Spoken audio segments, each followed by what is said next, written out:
Bonjour à tous. Comme chaque jour, on vous propose ici sur le plateau télé du Silmo de vous parler des toutes dernières tendances. Et aujourd'hui, je reçois sur ce plateau Amélie Morel-Martin. Bonjour. Voilà, en fait, on travaille en famille. En famille, à Donc, famille Morel. voilà. Donc, moi, je m'occupe de la communication. D'accord. Et je travaille avec mon frère Jérôme et mon frère Francis. Donc, c'est vraiment l'équipe de famille. L'équipe de famille, on va revenir dans un instant sur votre histoire, mais qui date. Ça fait plusieurs générations, 4 générations, je crois. On va en parler dans un instant. Et à côté de vous, c'est Sylvie Pourra. Vous êtes directrice du salon Première Classe. Oui, c'est ça. Alors, bonjour. Bonjour. Présentez-nous ce qu'est Première Classe. Première Classe, c'est le salon international de l'accessoire de mode, B2B, dédié aux professionnels. Le prochain salon ouvre ses portes justement la semaine prochaine pendant la Fashion Week de Paris, de jeudi 29 septembre. Oui, c'est ça. Vous êtes en plein montage en ce moment. Nous sommes en plein montage, exactement. D'accord. Il y a d'autres salons aussi dans lesquels vous êtes? On a la société Wooznext, salon Wooznext, effectivement dédié au prêt-à-porter. Voilà, c'est l'événement du prêt-à-porter parisien à l'échelle européenne. D'accord. Alors rappelez-nous les dates du prochain salon. Alors là, la semaine prochaine pendant la Fashion Week et ensuite l'édition de la Porte de Versailles en janvier prochain. D'accord. Alors ça représente combien d'exposants à peu près? Sur cette édition de Fashion Week, Première Classe accueille à peu près 550 exposants. D'accord. Et sur l'édition Première Classe Wooznext, 1600. 1600, rien que ça. Oui. Il faut ça énorme, pour être un événement européen. Effectivement, ça fait beaucoup. Quels sont les temps forts récurrents qu'on peut voir dans ces salons? Les temps forts, c'est surtout l'énergie qu'on y met à faire de ces salons des événements, vraiment, des festivals de mode, je dirais même. Ces salons ont 27 ans pour Première Classe et 20 ans pour Wooznext, donc nous ne sommes pas des derniers nés. Il faut entretenir la flamme, il faut entretenir l'information, il faut entretenir la curiosité des gens. Oui, bien sûr. Et puis effectivement aussi, et plus que tout, le climat d'affaires. Donc voilà, c'est une épopée de recettes pour essayer de faire de ces événements des réussites. Bien sûr. Alors c'est un peu curieux, j'allais dire, de parler d'un salon quand on est ici même sur le salon Silmo. Mais en fait, il y a une raison, c'est parce que cette année, c'est la première fois qu'il y a un partenariat entre le salon Silmo et le salon Première Classe. Tout à fait. Et donc, il y a un an, nous nous sommes rapprochés, Éric Lenoir et moi-même, pour discuter de la place de la lunette sur le marché de la mode. Quand je vois Silmo, on en discutait il y a 30 secondes, c'est vraiment un salon de mode. Donc les lunettes, la lunetterie est un phénomène de mode et il nous paraissait logique de nous rapprocher. C'est un peu une joint venture amicale de salons B2B qui ne sont pas concurrents, qui sont justement en train de donner des solutions à leurs exposants pour toucher des marchés transversaux. Et complémentaires. Oui, et puis c'est ça, c'est un vice-versa, on va dire, Tout à fait. Le Silmo expose avec vous, donc dans vos salons. Nous avons un petit espace tendance ici même au cœur du Silmo, donc pour présenter des silhouettes et plus un propos mode de rue. D'accord, alors ici on parle des tendances et on va parler de l'établissement Morel. Racontez-nous un petit peu l'histoire de Morel France. Morel, c'est une entreprise jurassienne donc, qui a été créée en 1880. Donc, nous sommes la 4e génération à reprendre le flambeau. Et donc, une entreprise familiale. Donc, voilà, on travaille vraiment main dans la main avec nos équipes et puis surtout avec les opticiens. C'est assez rare quand même de voir un établissement qui est transmis de génération en génération. C'est la force de Morel, en fait. Voilà. Et combien de collections est-ce que vous réalisez? Nous avons en fait 6 marques. Donc, derrière chacune des marques, on a un designer et on laisse carte blanche à la création. D'accord, alors présentez-nous directement parce que je vois que vous avez amené pas mal de modèles. Les modèles de tendance, c'est ça, de cette année et des années à venir? C'est un petit peu pour illustrer un petit peu les tendances. Donc, on se rend compte qu'il y a un grand retour du rétro, vintage, donc avec des modèles combinés. Le terme vintage, ça revient. Le combiné, on le retrouve dans beaucoup de nos collections. Après, il y a un grand retour sur la finesse.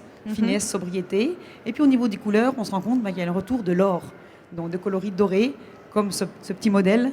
Voilà, on arrive avec des produits très raffinés. C'est vrai qu'on en a beaucoup parlé ici avec Dominique Cuvillier, qui est le consultant mode pour le Silmo et qui a donc sélectionné pas mal de lunettes pour les pop-up. Fabio, qui est derrière, qui est au cadre, va nous faire C'est vrai qu'on voit, c'est très raffiné. Et ça, c'est le modèle Marius Morel. Voilà, donc c'est une réédition d'un modèle qui était vraiment un best-seller pour Morel. Donc voilà, très très léger et la sobriété est de mise. Donc la couleur dorée est vraiment de retour. Donc on le retrouve sur Marius Morel. On le retrouve sur des collections comme Koali, où on arrive avec une petite arcade. Est-ce que je peux me permettre de les essayer? Bien sûr. Alors, on voit effectivement le détail des montures. Je vais montrer d'abord à Fabio, ici, qui va montrer les magnifiques branches. Avec c'est le petit logo qu'on voit voilà, en bout de branche. Le Koali. D'accord. Puis... Ah, je garde. Je garde. Essayer Morel, c'est l'adopter, hein, c'est ça. Hein. Puis, on va dire qu'elles comme sont ça. très agréables. C'est vrai, quand on est au Silmo, alors moi qui ne porte pas encore de lunettes, ben, finalement j'ai hâte d'arriver justement à ce processus de porter des lunettes, parce qu'on a envie d'en porter quand on les voit. C'est un accessoire de mode en fait. Hein. C'est un accessoire. Donc, bon, c'est vrai que c'est pour la santé visuelle aussi, mais bon, plus elles sont jolies, mieux c'est. Voilà, on peut jouer sur les couleurs, on peut jouer sur les formes, on peut jouer sur les matières. D'accord. En fait, c'est un terrain de jeu infini. Alors, on continue, moi j'adore. Hein. Donc, après, au niveau des couleurs, il y a un grand retour de jaspé. Oui. Donc en fait, avec des coloris traditionnels, hein, comme de l'écaille claire ou de l'écaille foncée. Mais surtout, ce qu'on va faire, nous, c'est qu'on va travailler avec Mazzucchelli. Donc Mazzucchelli qui est le leader mondial en matière plastique. Et on va créer nos couleurs, créer nos acétates pour avoir des produits vraiment exclusifs. D'accord. À la marque. Ça c'est de l'acétate avec des jolies couleurs. C'est l'acétate. Ah oui. Donc 100% naturel. Donc on arrive avec un jaspé dans les verts, dans les bruns. Donc c'est vraiment le grand retour du jaspé. Très joli. Vous voyez, en caméra, ça rend bien. Hein. Très joli. Hop, je les essaye aussi. On a une mannequin, il faut qu'on en profite. N'exagérons rien. J'adopte. Je prends. Oui. Qu'est-ce que vous en pensez? Les lunettes vous vont très très bien. Est-ce que vous connaissiez entre vous, ou c'est la première fois que vous vous rencontrez avec Première Classe et les établissements Morel? En fait, on s'est vu à la soirée Silmodor. Voilà. Oui, c'est vrai, parce qu'on rappelle quand même que Première Classe a décerné un prix Silmodor, un prix spécial hein, d'ailleurs. Le prix Première Classe accessoire de mode. Donc c'était dans la juste, on va dire, fonction du partenariat qu'on a fait sur cette édition. Et merci à Silmo justement d'avoir inséré ça dans leur Silmodor. Très jolie soirée. Oui, c'était une magnifique soirée. Est-ce que vous pourriez nous expliquer quelle est votre politique dans la recherche et développement pour justement toujours être tendance? Bonne question. Donc en fait, nous, on met la création au cœur de notre stratégie. Donc on mise vraiment tout sur la création. Donc derrière chacune des marques, on a un designer qui est vraiment dédié à la marque. Donc il va s'inspirer des tendances, mais en fait, chaque marque a sa propre ADN.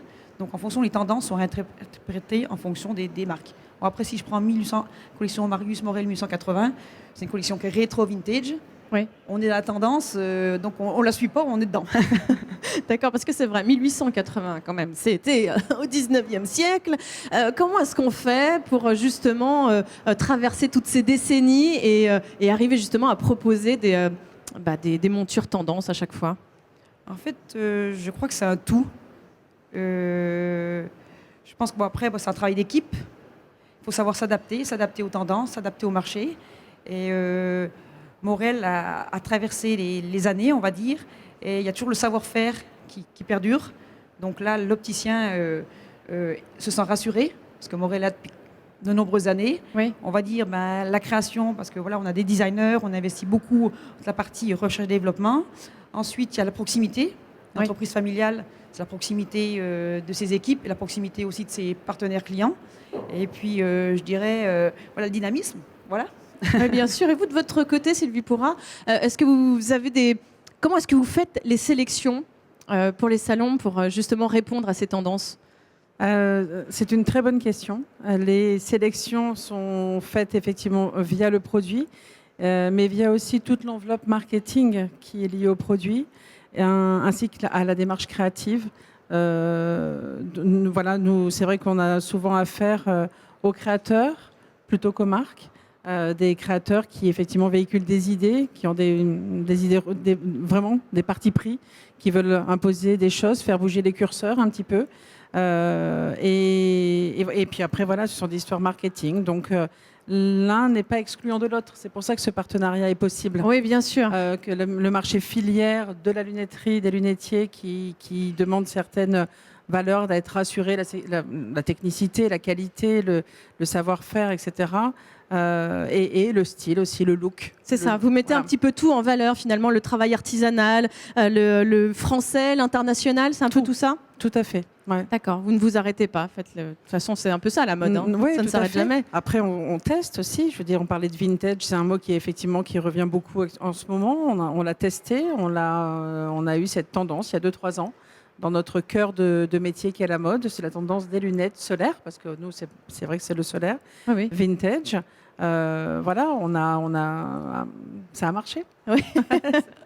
Alors, le premier salon de l'optique est un petit peu plus vieux que les salons mode, hein, parce que vous parliez de 25-27 ans. Là, c'est 49 ans hein, pour le premier salon de l'optique. Est-ce que Morel était déjà présent?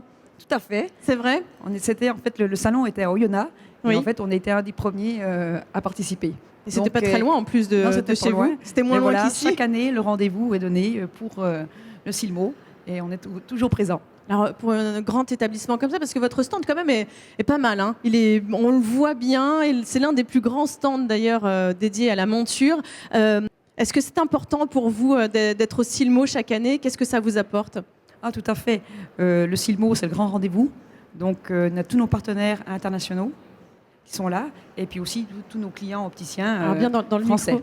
D'accord. C'est vraiment le rendez-vous à ne pas manquer. À ne pas manquer, exactement. Et pourquoi pas finalement aller dans première classe? Pourquoi pas? Pourquoi pas? Bienvenue. C'est ça le Silmo, hein, c'est ça. Ce sont des rencontres. Complètement. Et vous avez vu des petites choses aussi qui vous ont plu, Sylvie Pourra pour J'ai vu beaucoup de petites choses qui m'ont plu. Non, j'ai été très honnêtement épatée. Je ne devrais pas le dire, ça faisait peut-être 5 ans que je n'étais pas venue au Silmo, pour des raisons autres, un calendrier, tout ça. J'ai été épatée de voir ce que j'ai vu créativement parlant, le marketing, les looks, les personnalités. J'ai rencontré beaucoup de gens intéressants. Bravo. Bien écoutez, nous transmettrons le message à Éric Lenoir et à Isabelle Bezet. Je leur dirai. En tout cas, merci à toutes les deux d'être venues nous partager vos passions. Et puis, on se retrouve très bientôt pour découvrir de nouvelles tendances. Et nous, dans un instant, on a Mathilde qui va nous parler, elle, de ses coups de cœur.